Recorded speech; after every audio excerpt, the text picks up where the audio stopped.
Hi, I'm Don Calhoun. And I'm Dwayne Coos, and we're co-authors of the book Dancing with the Elephant. Thank you for joining us today. We got another great topic for you. Cosmic heroes. Everybody loves a hero. Everybody loves a hero. In fact, when I think of hero, and we all have our heroes in life. And so this is a very important subject. And how does a hero define us? How do they make us who we are? How do they inspire us to be better people? And is it a good and healthy practice to have heroes? There we go. What about the hero, and who do we choose? And in fact, it ties us back to the equation. You'll always hear Don and I talking about life's cosmic equation. And in the equation, element number 2 is called receptive choice. You have a choice. So let's talk about a hero. What makes a hero, Don? Well, in the case of myself, my hero was my mother. That sounds so cute, doesn't it? But I was a mommy's boy, folks, and I love my mom, and she literally has made me who I am in the sense of everything that is good. And I guess if you had to say, well, what was it about my mom that was so heroic? Was a woman who had enormous adversity and never bitched or complained. At least that's my illusion of it. In history, when I look back, she had every right to bitch, she had every right to complain, and she had every right to excuse my French, but piss and moan about how life crappy had dealt her this horrible set of cards. And she never did. She simply refused to. And so to this day, when I hear people mindlessly flap their enamel, or chip their enamel and flap their gums and complain about this and that person or their church or someone in their town, it literally sends me over the roof, Dwayne. I get very agitated and angry. So that is a very good key ingredient that I look to my mom at in hero.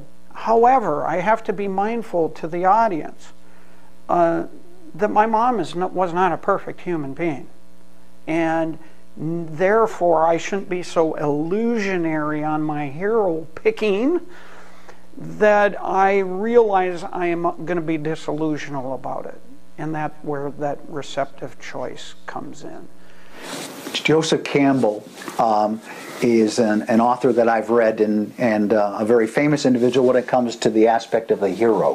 He studied the heroes all around the world in terms of all cultures. And by the way, it is a what shall we say, a common denominator that exists everywhere. We all want heroes. All societies have heroes.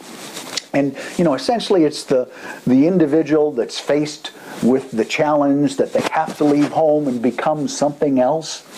They have to become something else than they were when they started, and through that they face challenges. So it's almost every movie script or every book that has ever been written. There you go. There you go. Now, but that's not to say that that's bad. But where it can spin to the point of being bad is, it's another topic we talk about, this thing called transference. When you transfer your responsibility, your destiny to your hero, and let your hero guide everything you do. And I'm going to toss out a word out there, Hitler. Okay? Yeah? Hitler was a hero to many, many, many. And we all know the results. Now, in actuality, they didn't pick a very good hero. The potential exists. The potential exists for all. Even your mother, if you twisted it wrong. Or our country, even. There you go. The quote, our country is above all others, and we have the greatest this and that. That would be literally blind hero worship. I think the other piece of this we'd like you to relate and think about. Remember, the beauty of this is that you are all brilliant people out there. You are all humans that have the capacity to figure things out for yourself. And what I'd like you to challenge you with is that much of life is a hero journey. We want it to be a hero journey. We want our lives. We want to be heroes ourselves. But with that we need to step back and reflect on our receptive choice as it relates to the total equation and what should our cosmic legacy be when in fact someday we pass. So shouldn't we all, in a sense, have a little hero within all of us? Most definitely. And shouldn't they want to be our hero in some way that learn, but at the same token be fully mindful of that self-determined responsibility, that at the end of the day they have the choice to pick and choose the good things and the bad things and the things that inspire. So, you know, I go back to the story of my mother. I choose to literally ignore complaining, incessant bad behavior on people who flap their gums. So how does this empower you, and what are those questions that you can ask yourself? Dwayne, that is excellent. Thank you. Thanks for watching.